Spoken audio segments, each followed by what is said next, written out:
오늘의 말씀은 고린도후서 2장 12절로 17절입니다. 내가 그리스도의 복음을 위하여 드로아의 이름의 주 안에서 문이 내게 열렸으되 내가 내 형제 디도를 만나지 못하므로 내 심령이 편하지 못하여 그들을 작별하고 마게도냐로 갔노라. 항상 우리를 그리스도 안에서 이기게 하시고 우리로 말미암아 각처에서 그리스도를 아는 냄새를 나타내시는 하나님께 감사하노라. 우리는 구원받는 자들에게나 망하는 자들에게나 하나님 앞에서 그리스도의 향기니 이 사람에게는 사망으로부터 사망에 이르는 냄새요 저 사람에게는 생명으로부터 생명에 이르는 냄새라. 누가 이 일을 감당하리요? 우리는 수많은 사람들처럼 하나님의 말씀을 혼잡하게 하지 아니하고 곧 순전함으로 하나님께 받은 것 같이 하나님 앞에서와 그리스도 안에서 말하노라. 저는 향기나는 삶, 향기나는 삶에 대해서 여러분과 말씀을 나누려고 합니다. 솔로몬의 일화 중에서 성경에 나와 있지는 않지만 시바 여왕이 솔로몬의 지혜를 사모해서 그를 방문했을 때 이야기가 나옵니다. 이 여왕이 솔로몬의 지혜를 시험해 보기 위해서 아름다운 꽃을 심은 화분 2개를 가지고 왔다고 합니다. 그런데 이 꽃들은 모양이 아주 똑같지만 하나는 진짜 꽃이고 하나는 사람들이 만든 조화였습니다. 이 여왕이 2개의 화분을 멀리 갖다 놓고 솔로몬 왕에게 어느 화분이 진짜 꽃이냐고 물었습니다. 그러자 솔로몬이 조금 생각하더니 신하에게 그 화분을 2개를 창가에 올려놓으라고 말했습니다. 그래서 조금 있었더니 한 화분에는 나비와 벌이 와서 앉았고 한 화분에는 나비와 벌이 앉지 않았습니다. 그때 솔로몬이 왕이 웃으면서 이렇게 이야기합니다. 저 벌과 나비가 앉은 화분이 진짜 꽃입니다. 라고 말했다고 합니다. 벌과 나비는 꽃의 모양을 보고 찾아오는 게 아니라 향기를 맡고 찾아온다. 솔로몬의 지혜를 말하는 그러한 일화인 것입니다. 마찬가지로 아무리 아름답게 보이는 그리고 아무리 아름답게 보여도 향기가 없는 꽃은 죽은 것과 마찬가지입니다. 그래서 향기가 있는 곳엔 벌과 나비가 모여들지만 향기가 없는 꽃에는 아무도 날아들지 않습니다. 우리 인생도 마찬가지라고 생각합니다. 아무리 외모를 잘 가꾸고 아름답게 차려입어도 그의 삶에서 향기가 풍겨나지 않는다면 그 인생은 선한 영향력을 끼칠 수 없습니다.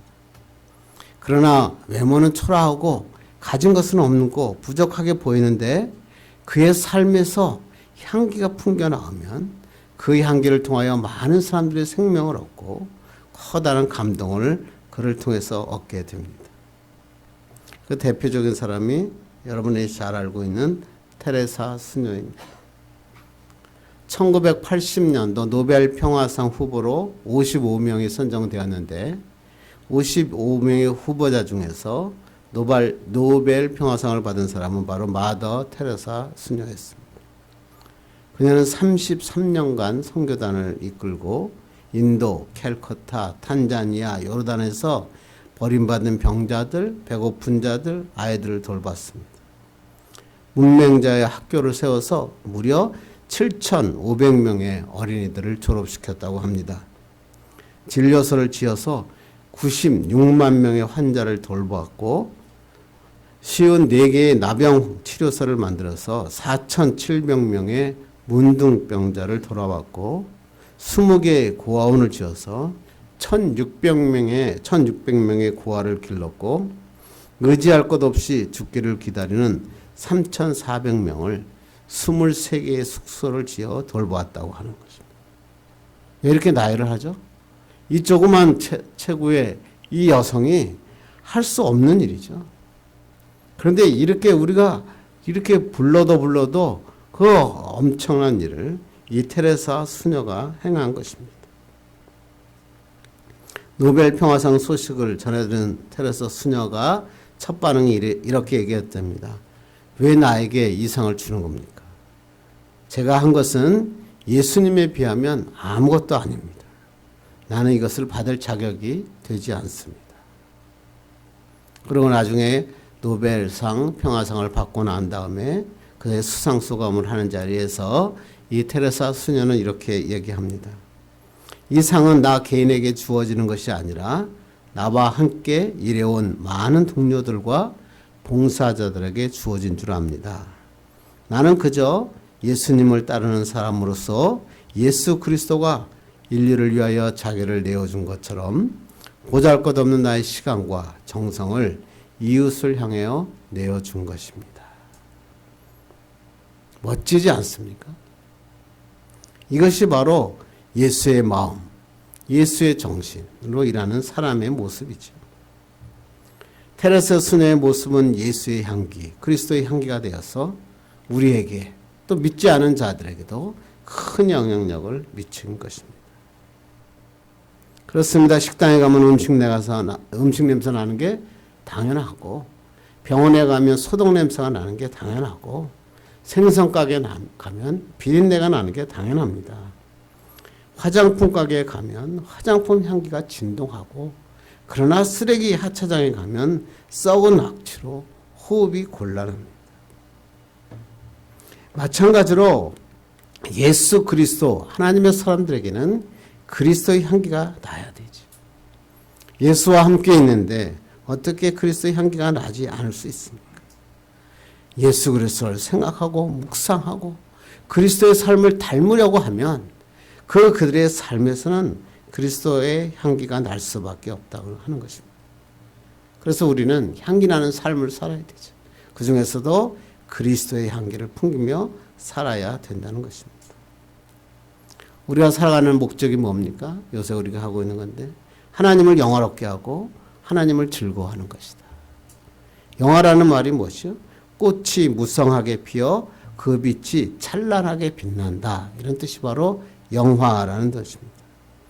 그러므로 하나님을 영화롭게 한다는 것은 뭐냐면 하나님의 향기가 우리를 통해서 번져나 하나님의 기쁨이 되고 하나님의 이름을 높이는 것이다. 그런 뜻이죠. 그러므로 우리는 어떤 향기를 풍겨야 됩니까? 세상의 욕심, 그런 악취가 아니라 예수 그리스도의 향기, 생명의 향기를 우리는 풍겨야 되는 것입니다. 예수님의 인격과 아름다운 삶이 우리의 삶 가운데 나타날 때 우리를 통해서 하나님께 영광을 돌리고 세상을 변화시킬 수 있습니다.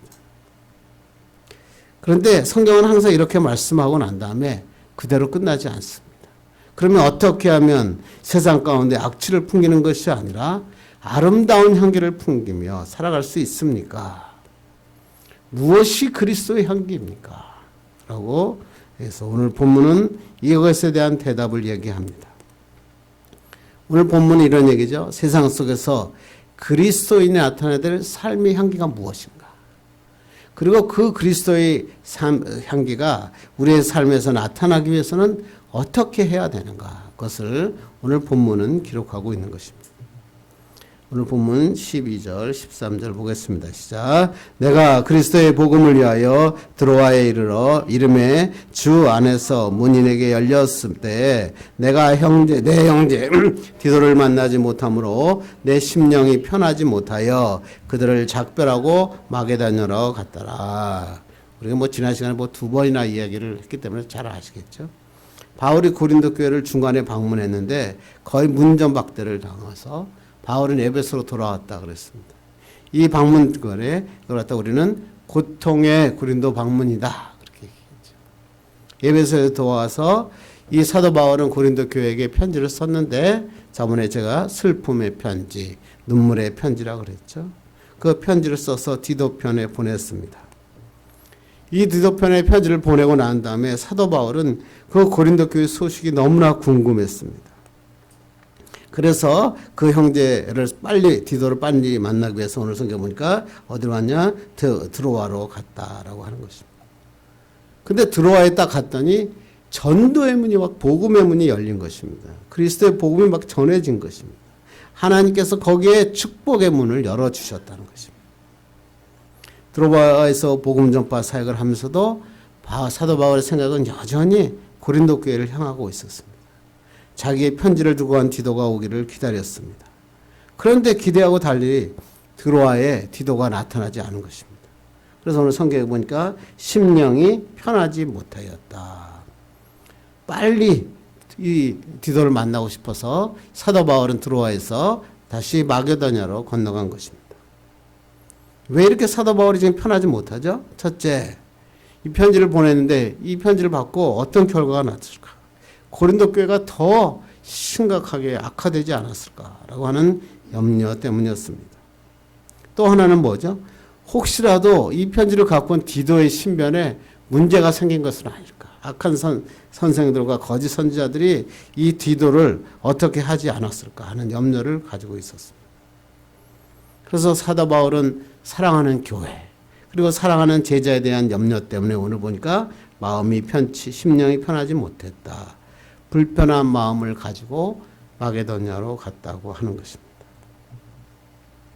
그런데 가서 이 사도 바울의 반응은 완전히 다릅니다. 14절 읽겠습니다. 시작. 항상 우리를 그리스도 안에서 이기게 하시고 우리로 말미암아 각처에서 그리스도를 아는 냄새를 나타내시는 하나님께 감사하노라.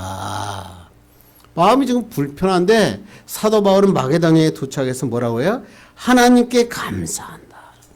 이게 그리스도인의 삶이라는 거예요. 사도 바울이 그래서 멋있는 거죠. 개인적인 상황은 이미 막혔고 막혔지만 복음의 문이 드로아에 가도 열리고 마게도냐에 가도 막 열리는 것입니다.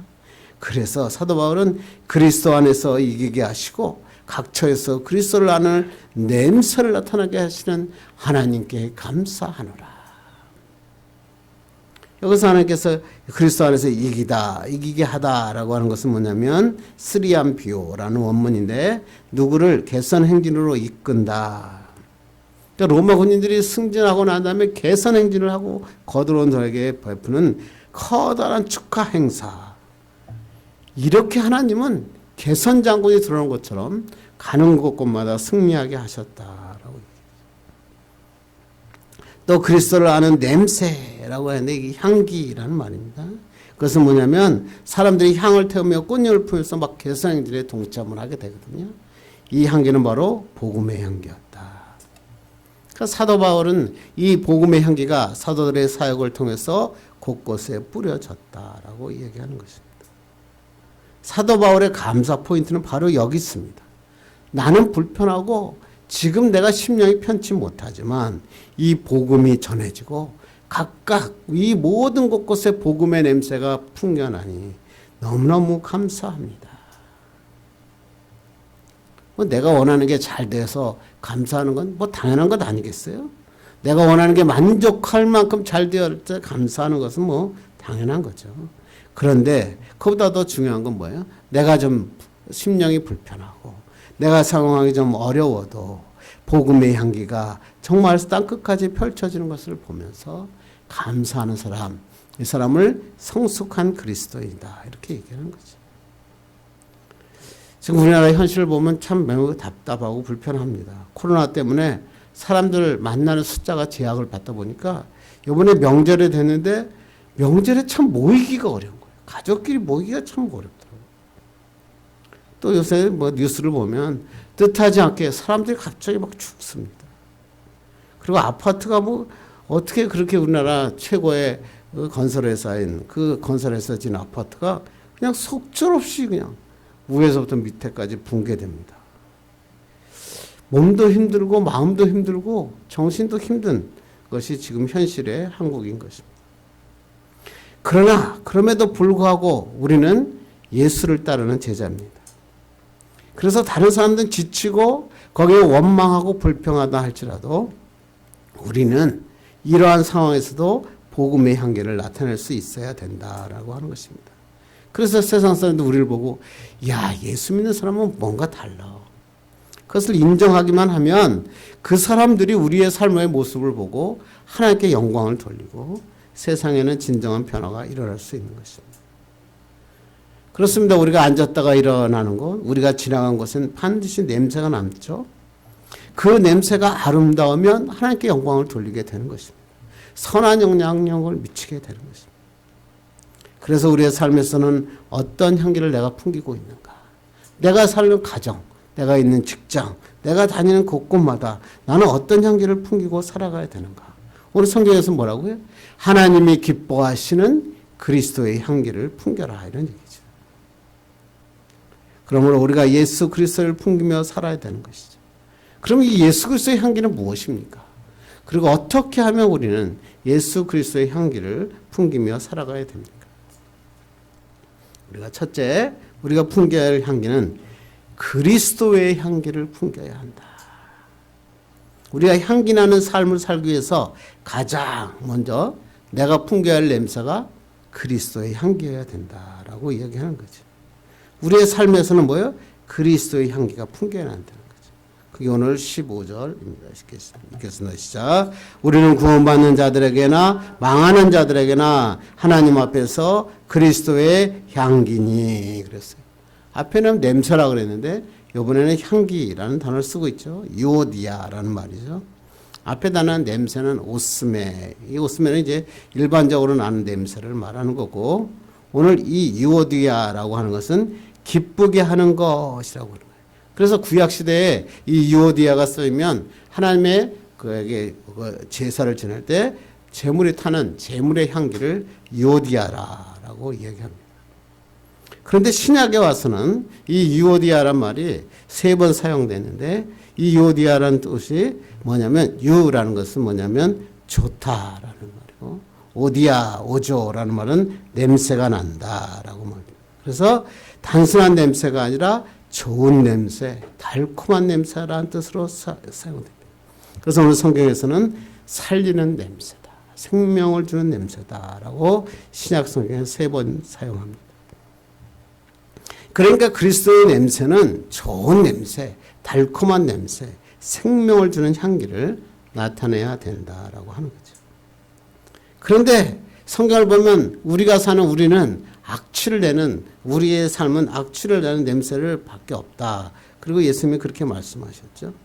오늘 마태복음 15장 19절 읽겠습니다. 시작. 마음에서 나오는 것은 악한 생각과 살인과 간음과 음란과 도둑질과 거짓 증언과 비방이니. 우리 마음에 본질적으로는 선한 것이 하나도 없거든요. 그러니까 예수님께서 하신 말씀은 뭐냐면, 인간의 마음에 나오는 것은 악한 생각, 살인, 간음, 음란, 도둑질, 거짓 증언, 비방이라고 말하는 것입니다. 이게 무슨 얘기예요? 우리 입으로 들어가는 것이 우리를 더럽게 하는 것이 아니라 내 악한 마음에서 나오는 것이 세상을 더럽게 한다, 이렇게 얘기하는 거죠. 그래서 우리가 아무리 아름다운 옷을 걸치고 도덕적인 것처럼 막 체면을 차리고 그런 사람들 많죠. 나는 뭐 법도 없이 사는 사람이야. 그리고 화려한 장식을 달죠. 그러나 우리 인간에게 나오는 모든 냄새는 악취일 수밖에 없다, 그런 얘기죠. 제가 어떤 신문을 보니까 세상에서 가장 악취를 많이 내는 동물에 대해서 얘기했는데 1위가 스컹크라고 합니다. 스컹크는 이제 적을 공격하지 않아도 냄새만으로 싸움을 끝내기 위해서 심한 악취를 풍긴다고 합니다. 스컹크의 화학무기인 황이 타올 분자라는데 눈물을 나게 하는 양파의 화학 성분과 같다고 합니다. 그래서 스컹크가 가스를 직접 딱 맞으면 심지어는 잠시 동안 시력을 잃기도 한다, 이렇게 얘기합니다.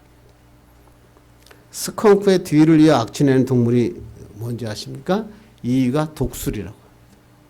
독수리는 5시간 만에 뼈만 남기고 동물 시체를 처리하는데, 이 과정에서 독수리에게 지독한 악취가 배어나온다고 합니다. 또 악취 풍기는 동물 3위가 뭐냐면 수컷 코끼리라고 합니다. 이것은 코끼리는 다리에서 흘러나온 녹색 소변 때문에 항상 냄새가 나서 악취를 풍긴다고 합니다. 그런데 이 글에 이런 얘기를 하더라고요. 한국인은 스컹크 냄새에 아주 무덤덤하다. 왜 그러냐면 스컹크의 냄새가 마늘 냄새와 비슷하다. 그래서 매일매일 한국 사람들은 마늘을 먹기 때문에 스컹크의 냄새에 대해서 그렇게 크게 반응하지 않는다고 하는 것입니다. 그래서 어떤 사람이 실험을 했다 그러죠. 스컹크하고 사람하고 같이 나와서 어떠한 밀실에 넣어놨는데 사람이 먼저 나오는 게 아니라 스컹크가 먼저 튀어나오더라, 그렇게 얘기합니다. 사람의 냄새가 더 지독했다, 이런 얘기죠. 그렇습니다. 우리의 삶에서 풍기는 악취는 어쩌면 스컹크가 풍기는 악취보다 더 심한 악취가 나올 수도 있죠. 왜냐하면 세상을 더럽게 하잖아요. 그리고 우리의 드시는 이 향 때문에 심지어는 사람을 죽이는 일까지 가능하잖아요. 그런데 이런 악취가 변하여 향기로 바뀔 수가 있어요. 어떻게? 예수 그리스도가 우리 안에 들어오시면, 예수 그리스도가 우리의 마음을 가득 채우게 되면 우리 안에 그리스도의 향기가 가득 차게 되고 우리의 삶에서 하나님의 예수 그리스도의 성품이 나타나고 예수 그리스도의 살아계심이 증거되면서 아름다운 향기를 나타나게 된다. 이것을 그리스도의 향기다. 그런데 성경을 읽다 보면 사람들이 이 그리스도의 향기가 무엇일까? 그래서 이렇게 자꾸만 얘기를 하더라고요. 세상에서 다른 사람들에게 도와주고 선한 행동을 하고 뭐 착한 행실, 성경에서 착한 행실한 단어는 아니지만 하여튼 뭐 착한 일을 하는 것, 그것을 그리스도의 향기다 이렇게 생각하기가 쉬워요. 그런데 성경은 명명백백하게 그것을 그리스도의 향기라고 이야기하지 않아요. 오늘 성경에서 그리스도의 향기는 뭐예요? 복음 선포예요. 복음의 향기를 그리스도의 향기라 그러는 겁니다. 그래서 예수 그리스도의 복음의 향기가 전해진다 이런 말은 뭐냐면 복음이 선포된다 이런. 그래서 사도 바울이 어디를 가든지 그리스도의 향기가 넘쳤다라는 얘기는 뭐냐면 뭐 사도 바울이 뭐 선한 행동이 뭐 멋진 행동이 나타나서 사람들이 그걸 통해서 감동받았다 그런 뜻이 아니라 어디를 가든지 사도 바울과 사도들은 예수 그리스도의 복음을 전했다 이런 얘기죠. 그래서 그 말이 16절에 그 말씀입니다. 16절 읽겠습니다. 시작. 이 사람에게는 사망으로부터 사망에 이르는 냄새요 저 사람에게는 생명으로부터 생명에 이르는 냄새라 누가 이 일을 감당하리요. 예수 그리스도의 향기는 어떤 사람에게는 사망으로부터 사망에 이르는 냄새고 어떤 사람에게는 생명으로부터 생명에 이르는 냄새라 이런 얘기죠. 구원받은 사람들, 구원받은 복음을 받아들인 신자들, 망하는 자들은 뭐예요? 복음을 거부한 신자들. 그 모두에게 그리스도의 향기가 되는데 이 그리스도의 향기는 이중적 기능이 있다는 거죠. 구원받은 사람들은 생명에게 생명을 이루는, 또 멸망받은 사람에게는 사망으로부터 사망에 이르는 냄새다. 이게 바로 복음이에요. 그러니까 예수 그리스도의 복음은 예수 믿는 우리에게는 생명이지만 예수 그리스도를 믿지 않는 자들에게는 심판이요 사망에 이르는 냄새다라고 얘기하는 것입니다. 지금 이 얘기를 하면서 사도 바울은 무슨 얘기를 하고 있냐면 로마 군대의 개선 행진을 눈에 그리면서 글을 쓰고 있는 겁니다. 개선 행진에 로마 군대가 전쟁터에서 승리하게 되면 그 광장에서부터 주피터 신전에 있는 데까지 개선 행진을 쫙 합니다. 그때 맨 앞에 가장 높은 관료가 앞에 서가 되고 그 뒤에는 그 전쟁터에서 가져온 전리품과 포로들, 그 다른 나라의 왕들, 뭐 이런 사람들이 포로들이 그 뒤에 따라오고, 그 다음에 이제 군악대가 따라오고, 그 다음에 그 뒤에 사제들이 향을 피우면서 막 따라오고 있습니다. 마지막으로 전쟁에서 승리한 군대 장관이 4마리의 백마를 타고 군사들과 함께 승리했다, 승리했다 그런 모습 막 함성을 지르면서 쫙 따라옵니다. 그것을 보면서 지금 사도 바울이 그 모습을 그리면서 글을 쓰고 있는 것입니다. 그러면서 이 개선행전에 보면 포로로 끌려오는 사람들 있잖아요. 그 사람들은 분명히 그 개선행진에 속해 있지만 그 사람들의 향기에는 죽음의 냄새가 나는 거예요. 왜? 이 행진이 끝나면 그들은 다 처형을 당할 것이기 때문에 그렇습니다.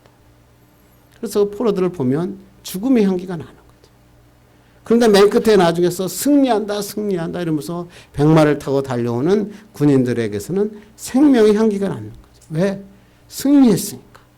보상과 영광이 그들에게 기다리고 있기 때문이다. 이게 바로 뭐예요? 복음의 향기다. 이게 복음의 향기.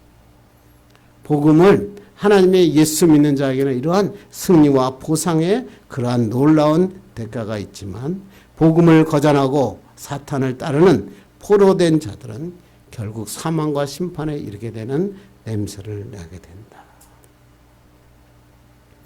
그렇습니다. 많은 사람들은 지금 자기 자금들은 열심히 살고 있어요. 나 열심히 살았어. 나이 들면서 자꾸만 그러죠. 요새 시대를 보면서 우리가 열심히 사는 게 제대로 살았나 자꾸만 생각하게 되더라고요. 그런데 열심히 살았는데 보니까 나중에 보니까 사망의 행렬에 서 있는 거예요. 마귀의 행렬에 서 있는 거예요. 포로의 행렬에 서 있는 거예요. 이 행진이 끝나고 나면, 이 인생이 끝나고 나면 죽음에 들어요. 심판을 받는 거예요. 그 앞에 심판과 죽음에 기다리고 있잖아요. 어떻게 하면 될까요? 포로의 행렬에, 죽음의 행렬에, 사망의 행렬에 서 있는 자들을 빨리 붙잡아서 우리가 승리의 대열로 하나님께서 이끌어내라. 그게 바로 우리의 사명 아니에요? 그게 뭐죠? 복음 전파 아닙니까? 땅 끝까지 이르러 내 증인이 되라. 죽음의 생렬, 사망의 행렬에 서 있는 자들을 빨리 끌어들여서 생명의 생렬로 바꾸어내라. 이것이 바로 그리스도를 향기를 넘치는 삶이다. 그래서 여러분 확실하게 알으셔야 돼요. 그리스도의 향기는 착한 행실을, 무슨 선한 행실을 이야기하는 게 아니에요. 하나님의 복음을 전해라. 이것이 바로 우리의 그리스도의 향기를 풍기는 것이다. 이런 얘기죠. 여자들이 제일 좋아하는 향수가 샤넬 넘버 5라고 하죠. 이 사람은 이 샤넬 향수를 받으니 올해 장미꽃잎 45kg를 가지고 향수액 28g밖에 못 만든다. 무려 45kg 정도 되면은 한 1600배 정도로 완전히 농축을 해가지고 만든 것이 바로 샤넬 넘버 5라고. 이 45kg는 대단하다고 그래요. 이 꽃잎으로 하면 트럭 몇 대분이라고 그러죠. 그러니까 트럭 몇 대가 짜고 짜서 그 넘버 5 하나의 병에 들어가고 마는 거예요. 그러다 보니까 이 향수는 한 방울만 딱 떨어뜨려도 장미 냄새가 온 땅에 퍼지고 오랫동안 사람들의 기분을 좋게 하는 것입니다. 이게 바로 진짜 향기죠. 그래서 인삼에서 뽑으면 인삼 향기가 나죠. 국화를 뽑으면 국화향이 나고, 모과를 뽑으면 모과향이 나죠. 마찬가지로 그리스도인도 마찬가지예요. 그리스도인을 딱 보는 순간, 그리스도인을 만나는 순간 그리스도인에게도 향기가 나야 되죠. 전도의 향기, 복음을 전하는 기도의 향기, 봉사의 향기, 찬양의 향기가 착 나타나요.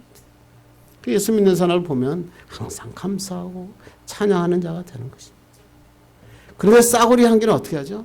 처음에 뿌리면 냄새가 좋은 것 같은데 조금 있으면 구역질이 나요. 속을 메스껍게 해요. 아무리 뿌려도 금방 사라져요.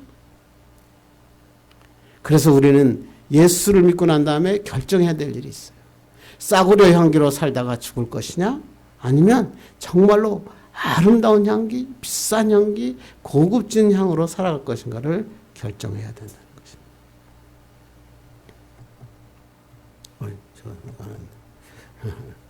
그리고 이제 이 기도한 손, 여러분 많이 보던 그림이죠. 이게 엘버트 듀라라고 하는 사람이 그린 그림입니다. 시골에서 두 친구가 있었어요. 이 친구들이 이제 유명한 화가가 되기 위해서 그들은 이제 꿈을 도시로 올라왔다고 합니다. 근데 그들이 가난한 사람 보니까 공부를 할 수 없기 때문에 한 사람은 공부를 했고 한 사람은 일을 해서 그 한 사람이 공부를 도와줬다고 합니다. 그래서 이 일하는 친구는 막 닥치는 대로 일을 했고 그 친구가 공부할 수 있도록 뒷바라지를 다 했습니다. 그렇게 하다가 이 친구의 손이 엉망이 되었다고 합니다. 그래서 어느 날 이 친구는 교회 가서 하나님께 이렇게 기도했습니다. 하나님, 내 친구가 공부할 수 있도록 열심히 일을 했는데 이제 내 손이 엉망이 됐습니다. 이 손으로 이제 그림을 그릴 수 없으니 내 친구에게 하나님께서 은혜를 베풀어 주셔서 제 소원까지 또 제가 갖고 있는 꿈까지도 이룰 수 있도록 유명한 화가가 되게 해 주십시오. 여러분 이런 기도를 할 수 있겠어요? 이때 이 친구가 우연히 그곳을 지나가다가 교회를 들여다봤는데 자기 친구가 자기를 위하여 눈물을 흘리며 기도하고 있는 것입니다. 이 친구는 너무나 감격했습니다. 그리고 그 친구의 손을 보면서 손을 모델로 해서 그림을 그렸습니다. 그것이 바로 그 유명한 오늘 기도의 손이라고 하는 것입니다. 기도는 하나님 앞에 피어나는 향기입니다.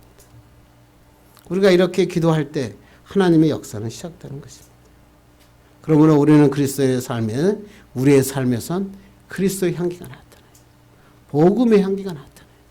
생명을 살리는 그러한 향기가 나타나요. 그래서 우리 이런 사람들은 하나님 앞에 기도하는 것이 기쁨이 와요.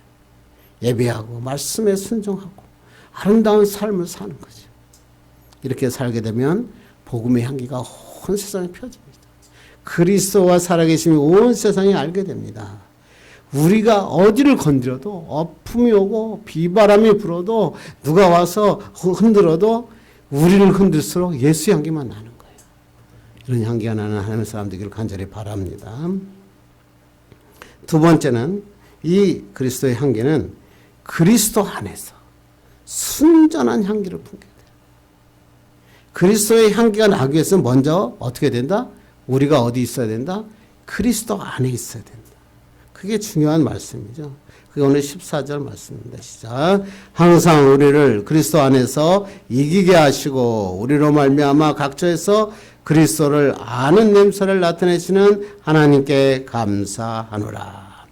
In Christ. 이거 참 성경에서 굉장히 성경에서 그리스도 안에, 그리스도 안에, 그리스도 안에. 성도의 모든 삶은 in Christ. 그리스도 안에 있어야 된다. 그리스도의 향기는 그리스도 바깥에 있으면 향기를 펼칠 수 없다는 거예요. 그리스도 안에 있을 때, 그리스도를 내 마음에 품을 때, 그때 그리스도의 향기가 나타나는 거죠. 너무나 유명한 얘기 하나 하죠. 나그네가 한 덩이 진흙을 얻었다 그러죠.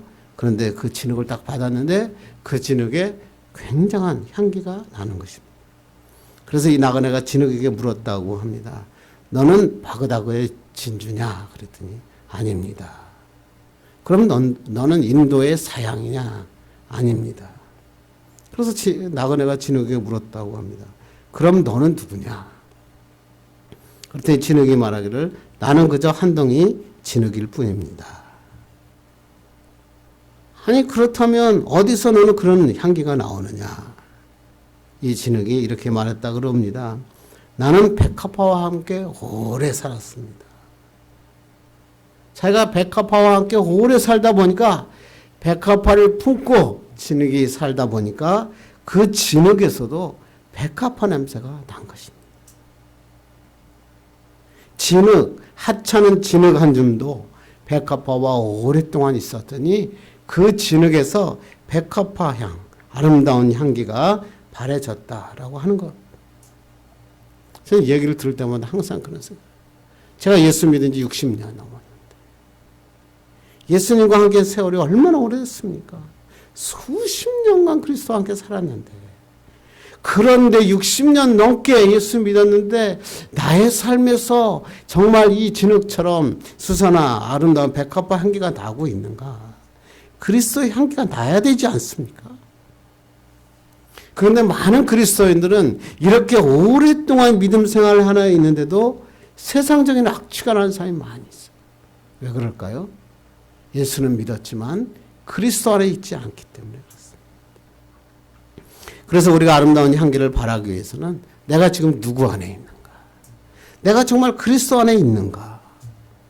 그리스도 안에 있는 사람은 세상에 어려움을 올 때 절망하는 게 아니라 감사하는 거예요.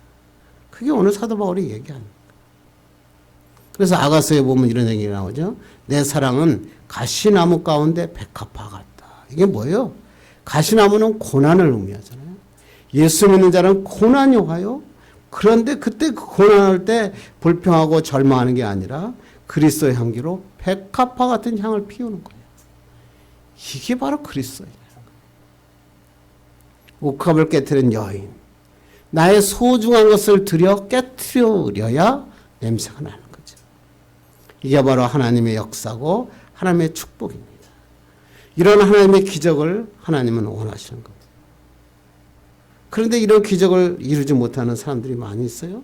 그래서 오늘 17절에 이렇게 사도 바울은 얘기합니다. 시작. 우리는 수많은 사람들처럼 하나님의 말씀을 혼잡하게 하지 아니하고 곧 순전함으로 하나님께 받은 것 같이 하나님 앞에서와 그리스도 안에서 말하노라. 많은 사람들이 고린도 교회에 있는 지금 많은 사람들이 어떻게 하고 있다는 거예요? 하나님의 말씀을 혼잡하게 하고 있다 이런 얘기죠. 혼잡하다라고 하는 원어를 찾아보니까 카페류오라고 하는 건데 행상을 하다, 장사를 하다 이런 뜻이에요. 그러니까 다른 말로 얘기하면 속여서 이익을 남긴다 이런 뜻입니다. 그러니까 수많은 사람들이 그랬죠 오늘. 그러니까 수많은 사람들이 하나님 예수를 믿는다고 모여든 사람들이에요. 하나님의 아세 교회에서 일한다는 사람들이에요. 그 사람들이 어떻게 한다고요? 하나님의 말씀을 혼잡하게 했다 그런 얘기죠. 글쎄 하나님의 복음을 가지고 속여서 이익을 취하는 거짓 선생들이 선지자들이 있었다. 고린도 교회에 이러한 거짓 선자들이 있었다. 하나님의 말씀마저도 자기 이익의 방편으로 삼는 자가 있었다. 고린도 교회에 가만히 거짓 선생들 들어와가지고 사람들을 속여서 말씀을 전하는 것처럼 전하는데 나중에 보니까 자기의 이익을 취하더라. 물질적인 피해를 입히더라. 이런 얘기죠. 이게 고린도 교회 이야기였으면 좋겠는데 현대도 똑같지 않습니까? 그런데 오늘 사도 바울은 뭐라고 이야기하게요? 우리는 순전함으로 잡상이 같이 거짓 선생들과는 달리 순전함으로 전한다. 뭐야? 순전한 건 뭐야? 불순물이 섞이지 않았다. 이런 얘기예요. 나는 하나님께서 주신 그 말씀 그대로 전한다. 이거 참 어려워요. 주의 복음을 전한 자들이 이 유혹에 빠지기가 쉽거든요. 그러니까 하나님의 말씀을 그대로 전하려고 그러는데 그게 쉽지 않거든요. 내가 전하면 뭔가 다른 것이 일어나는 것 같고 내가 높아지려고 하는 거에 그리스도의 복음을 전한 자들이 많이 나타나는 것이다. 그런데 오늘 사도 바울은 뭐라고 해요? 어떤 불순물도 섞지 않고 전하고 있다. 이게 축복이라는 거죠. 우리 신앙도 마찬가지예요. 예수 믿는 믿음을 세상의 것을 얻기 위한 도구로 쓰지 말라 이런 얘기죠. 하나님의 말씀마저 혼잡하게 하지 말라. 우리는 하나님 앞에 온전히 붙잡고 나갈 때 세속적인 믿음을 버리고 온전한 믿음 신앙을 가지게 되면 하나님이 나머지는 이루어 주신다는 거예요. 세상 사람들이 그리스도인들에게 원하는 게 뭐죠? 엄청나게 큰 교회. 그걸 세상 사람들이 원할까요? 그리스도인이 이끄는 크리스찬 기업. 그걸 세상 사람들이 원할까요? 전혀 그렇지 않습니다. 세상 사람들이 우리 그리스도인에게 원하는 것은 정말 예수 좀 닮은 사람이 보였으면 좋겠다. 순전한 복음, 순전한 말씀대로 사는 진짜 그리스도인을 보고 싶다. 그런 얘기 아닙니까? 조미료가 섞이지 않는 순전한 신앙을 가진 그리스도인을 보고 세상 사람들은 거기에 대해서 감동하는 거예요. 그들을 보면서 예수님을 생각하는 거예요. 그러므로 우리 십자가의 향기, 순전한 복음의 향기를 이 세상에 번져요.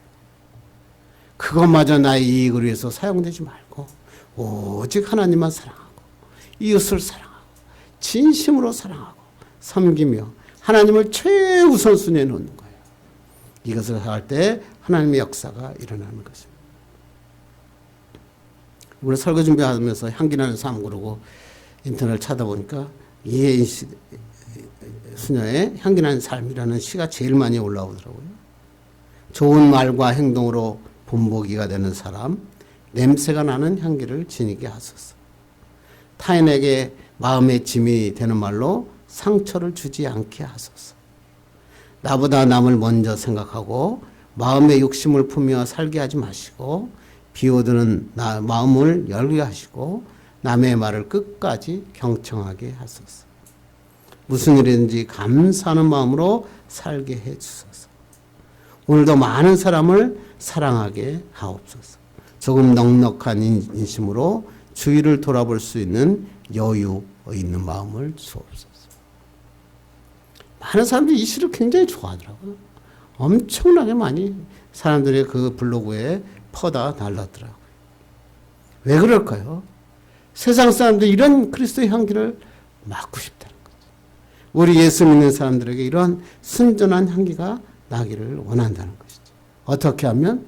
그리스도 안에서 주님과 동행하면 이러한 향기가 나타나는 것입니다.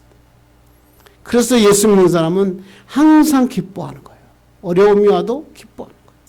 쉬지 말고 기도하는 거예요. 예수 믿는 사람의 특징은 쉬지 않고 기도하는 거예요. 그리고 어떤 일이 와서도 범사에 감사하는 것이죠. 이렇게 사는 사람은 그 사람들에게 그리스도의 향기가 나는 것입니다. 그리고 이 향기를 통해서 복음이 전파되고 역사가 일어나는 것입니다. 이제 말씀을 맺으려고 합니다. 우리는 인생의 골짜기를 지금 지나가고 있잖아요. 현실은 어둡고 답답해요. 오늘 아침에 신문 보니까 1인당 우리의 빚이 2천만 원이라고 그러더라고요.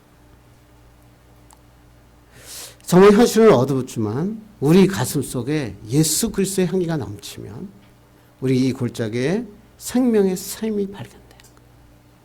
이 바이러스를 이기게 하시는 것은 하나님밖에 없어요. 하나님이 바람 한번 불면 싹 불어버리면 순식간에 날아갑니다. 그래서 우리는 환경 보고 낙심하지 말고 그리스도의 향기를 담고 그리스도 안에 있어야 돼요. 예수와 함께 동행하는 거예요. 즐거워하는 거예요.